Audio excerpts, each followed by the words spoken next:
A paz do Senhor Jesus. Eu quero te fazer um convite. Vamos meditar na palavra do Senhor? A palavra do Senhor que se encontra no livro de Jeremias, capítulo 18, que vai trazer o barro na mão do oleiro ou o vaso na mão do oleiro.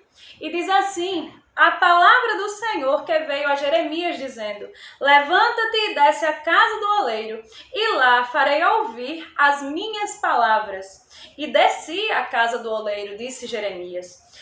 E eis que ele estava fazendo a sua obra sobre as rodas. Como o vaso que ele fazia de barro quebrou-se na mão do oleiro, tornou a fazer dele outro vaso, conforme o que pareceu bem aos olhos do oleiro fazer. Guarde este detalhe. Então veio a minha palavra do Senhor, dizendo: não poderei eu fazer de vós como fez este oleiro, ó casa de Israel.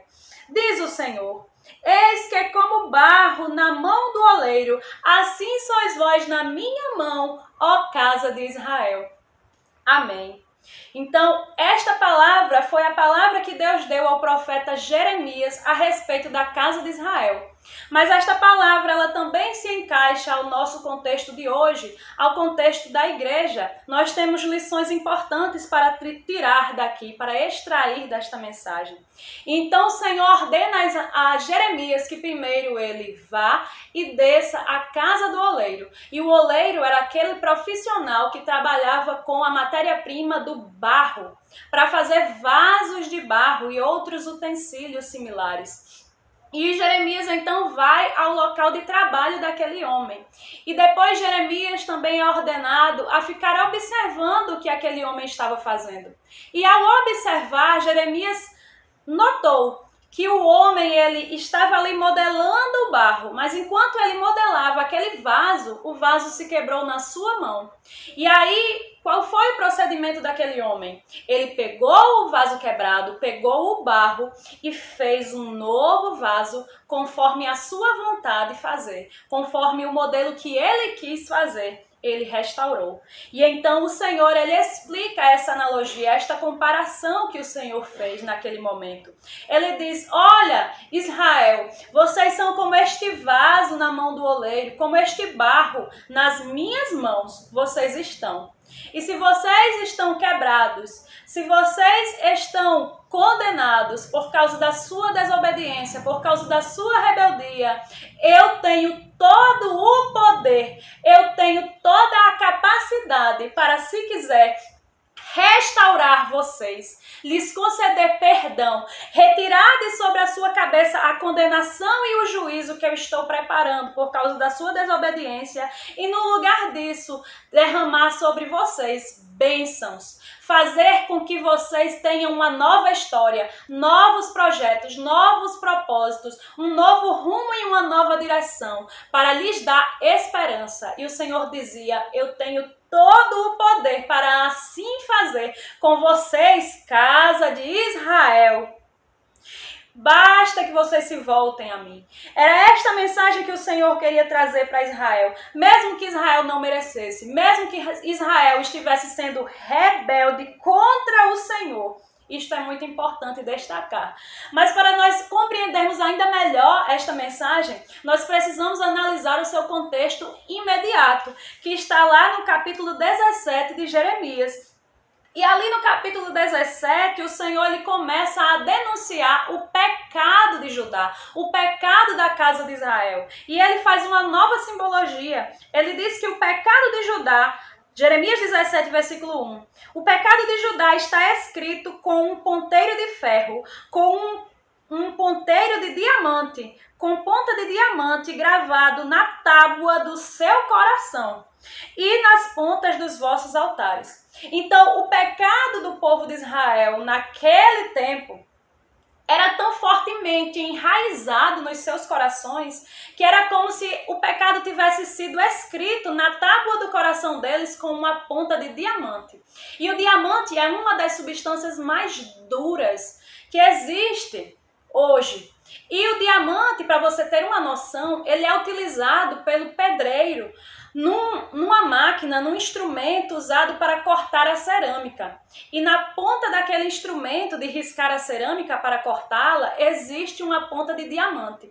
E à medida que o pedreiro ele risca com aquela ponta, a cerâmica ela vai se quebrando no lugar em que foi riscado, de tão duro que é. Então é como se o pecado de Israel estivesse tão intrínseco ao seu coração, tão fortemente aprofundado no seu coração, que era como se fosse escrito com um diamante no seu coração.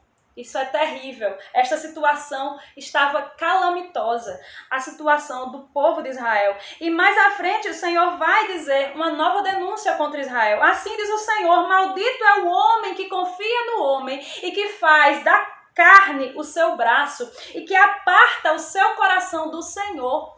Israel estava com o coração apartado do Senhor e preferia confiar no próprio homem, confiar em si mesmo, nas suas próprias habilidades para conduzir os seus caminhos e as suas escolhas, dar a direção à sua vida. Mas continuando, Deus diz que bendito é o homem que, pelo contrário, confia no Senhor e cuja confiança é o Senhor, porque Deus diz que este homem, também faz uma nova analogia, será como uma árvore que ela está plantada com suas raízes apontadas para um ribeiro de água.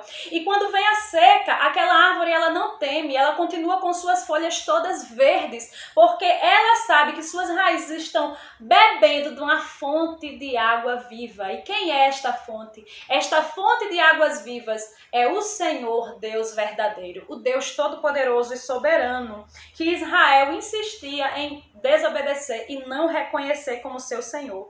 Mas Jeremias, ele vai continuar nesta palavra dizendo que o Senhor é o seu louvor e que Jeremias reconhece Deus como o refúgio dele no dia do mal, ao contrário do povo de Israel. E Deus também denuncia aquele povo por não santificar o seu dia de sábado, o seu dia santo. Tudo isso estava pesando contra o Senhor. E aí, no capítulo 17, também o Senhor, ele diz que enganoso é o coração, no versículo 9, mais do que todas as coisas, e perverso, quem o conhecerá? Guarde este detalhe também. Eu, o Senhor, o próprio Deus responde, esquadrinho o coração e provo as entranhas, e isto para dar a cada um segundo os caminhos do seu coração e segundo o fruto das suas ações. Então Deus, ele dá a cada um, ele retribui conforme aquilo que está dentro do coração. E o que estava dentro do coração do povo de Israel era só rebeldia, obstinação. E eles preferiam seguir o seu malvado e perverso coração do que se voltar às ordenanças do Senhor, o Deus Todo-Poderoso. Este era o contexto desta palavra. Então o Senhor, ele, com a simbologia do barro na mão do oleiro, estava simplesmente dizendo: olha, Israel, mesmo com sua desobediência, eu te ofereço perdão. Mesmo que você não mereça, eu quero te fazer um vaso novo. Eu não quero que você seja destruído, continue quebrado, sem esperança. Eu não quero que você não tenha esperança de um futuro. Eu quero te usar nas minhas mãos. Eu quero te dar vida nova, novo trajeto, te dar esperança. Era isto que o Senhor oferecia bondosa e amorosamente a Israel. E é isto que ele te oferece também, amorosamente e bondosamente. Embora não mereçamos, o Senhor, ele te oferece perdão, restauração, vida nova, novos planos, novo rumo para a tua vida. Tu queres aceitar esta oportunidade que o Senhor te oferece hoje? Ou queres fazer como Israel? Vamos continuar a ver o que Israel fez em retribuição. Capítulo 19. Capítulo 19 vai falar da botija quebrada. E dir-lhe-ás, versículo 11. Assim diz o Senhor. Olha só o que Jeremias ele recebeu do Senhor. Uma nova ordenança, que Jeremias comprasse uma botija, um vaso de barro, e levasse diante dos anciãos de Israel e diante dos anciãos sacerdotes de Israel. E ali ele quebrasse aquele vaso de oleiro, diante daqueles homens. E aí, a resposta de Israel para a proposta do Senhor, nós encontramos lá no versículo 12. É a resposta de Israel ao oferecimento de perdão de Deus. Versículo 12, o povo de Israel diz: mas eles dizem, não há esperança. Não há esperança para nós, o próprio Israel diz. Embora o Senhor estivesse a todo tempo reforçando que há sim esperança, eu te ofereço uma nova esperança. Mas Israel parecia querer ignorar isso. Ele não dava qualquer crédito ou importância ao perdão que o Senhor queria lhe dar. E Israel continua: não há esperança, porque andaremos segundo as nossas imaginações e cada um fará segundo o propósito do seu malvado coração.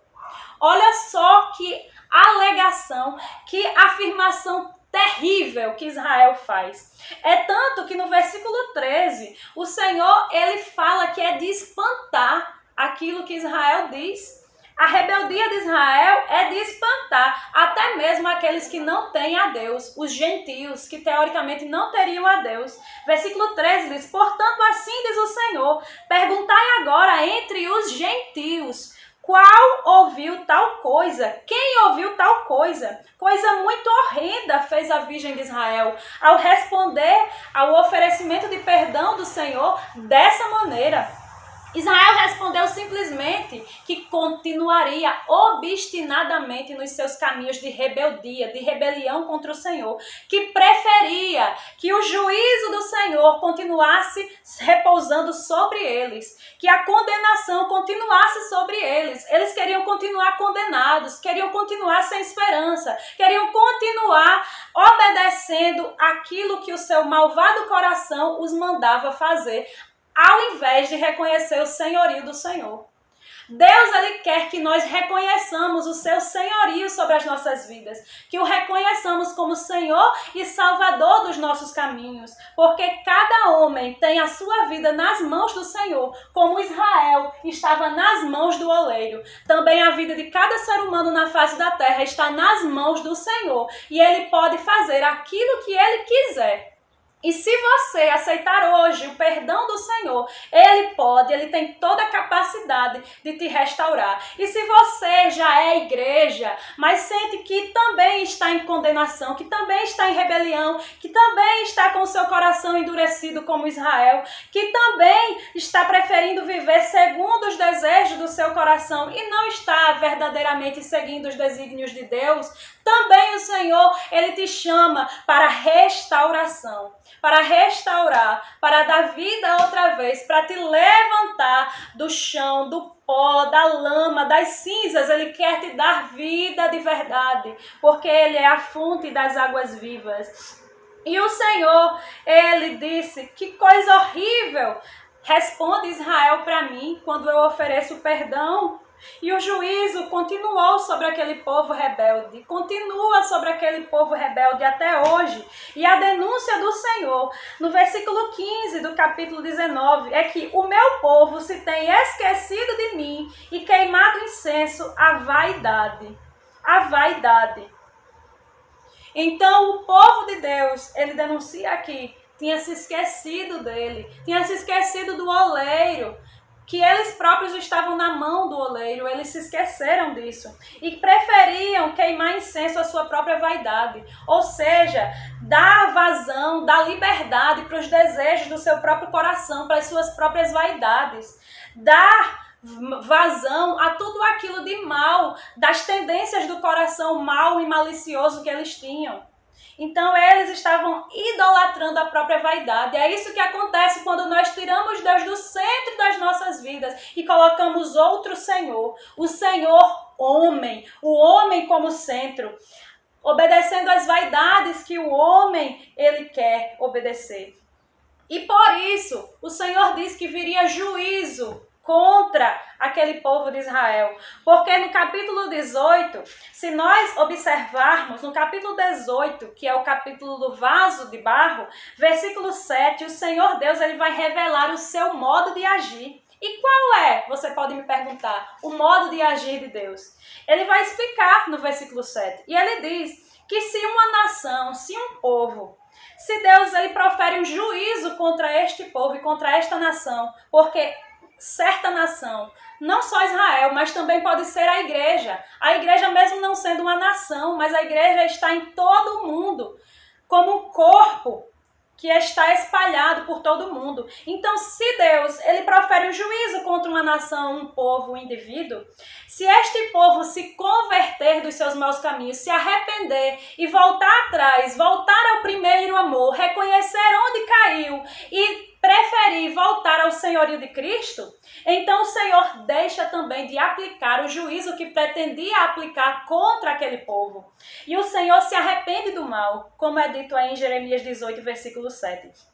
E também, da mesma forma, se Deus ordenar uma bênção sobre uma nação ou um reino, e pelo contrário, esta nação e este reino se corromperem dos seus bons caminhos e fizerem o que é mal diante dos olhos do Senhor, Deus também diz que ele deixará de derramar a sua bênção sobre este povo, sobre esta nação ou sobre este indivíduo, porque ele diz que se arrependeria do bem que faria. E é isto que nós vemos no exemplo do profeta Jonas, quando Deus ele profere juízo contra a cidade de Nínive, uma cidade absolutamente perversa. E Jonas até mesmo se recusa em ir, mas o Senhor leva ele a ir até Nínive, proclamar que viria juízo do Senhor sobre aquela cidade. E sabe o que foi que o povo de Nínive fez? Se arrependeu dos seus maus caminhos, vestiu pano de saco, se deitou sobre as cinzas, se arrependeu do mal que tinha feito e se voltou ao Senhor. E o que foi que Deus fez? Deus se arrependeu do mal que faria, deixou de derramar o juízo sobre aquela nação. Então é desta maneira que Deus age. Mas aí no versículo 11 vai vir o diagnóstico de Deus para Israel. Versículo 11, por causa da dureza do coração de Israel. Deus diz, assim diz o Senhor, eis que eu estou forjando o mal contra vós. Deus não tem prazer em forjar o mal contra o seu povo, contra aquele que é o ímpio, aquele que está praticando o mal. Deus não tem prazer em destruir o ímpio. Antes, ele tem prazer em que este ímpio se converta dos seus maus caminhos e faça o que é direito e se volte ao Senhor. Mas Deus diz, olha, Israel permanece na dureza. Ele escolheu voluntariamente desobedecer e continuar em condenação. Então Deus diz, eis que eu estou forjando mal contra vós e projeto um plano contra vós. Mas Deus é tão misericordioso, meu irmão, que aqui mesmo ele vai fazer uma nova proposta e ele diz, convertei-vos, pois, agora, cada um do seu mau caminho e melhorai os vossos caminhos e melhorai as vossas ações. Porque assim eu não derramarei juízo. Então o Senhor ele mostra aqui que ele pode fazer do vaso quebrado um vaso novo, um vaso de honra, um vaso para a glória dele. Esta é a vontade do Senhor para mim e para você. Então, meu irmão, se você hoje se sente assim como este vaso quebrado, este vaso que tem permanecido em desobediência contra o Senhor, que tem permanecido em seguir os desejos do seu próprio coração, se mesmo você que é igreja e sente que o seu coração não está mais voltado para o Senhor, que o seu coração é perverso, que você está seguindo o desejo do seu coração em rebelião ao Senhor e não tem reconhecido o senhorio de Cristo, o Senhor ele te oferece essa oportunidade hoje. Restauração, vida nova. Israel permaneceu em desobediência. E por isso o juízo de Deus continuou sobre Israel. Capítulo 19 de Jeremias. Jeremias, ele anuncia a proposta de restauração ao povo de Israel, de perdão do Senhor aos israelitas, para desviar a ira do Senhor da cabeça deles, de sobre eles. E Israel retribuiu Jeremias, com o mal. Jeremias foi anunciar para que eles se voltassem para o Senhor, foi fazer o bem para Israel. E a Bíblia diz, lá em Jeremias 18, 20, que eles planejaram matar Jeremias. Foi isto que aconteceu, de tão mal que era aquele povo, não queria ouvir a palavra de Deus. Eles preferiam zombar. A palavra de Deus estava sendo zombada. Quando Jeremias anunciava aquele povo, eles faziam da palavra do Senhor um opróbio e ludíbrio todo dia. Eles escarneciam e zombavam da palavra de Deus. Então, Escolha hoje não zombar da palavra de Deus, não ignorar a palavra do Senhor, mas ouvi-la e aceitar o seu perdão. É isto que o Senhor deseja, é te restaurar, é te fazer um vaso novo nas suas mãos. Amém?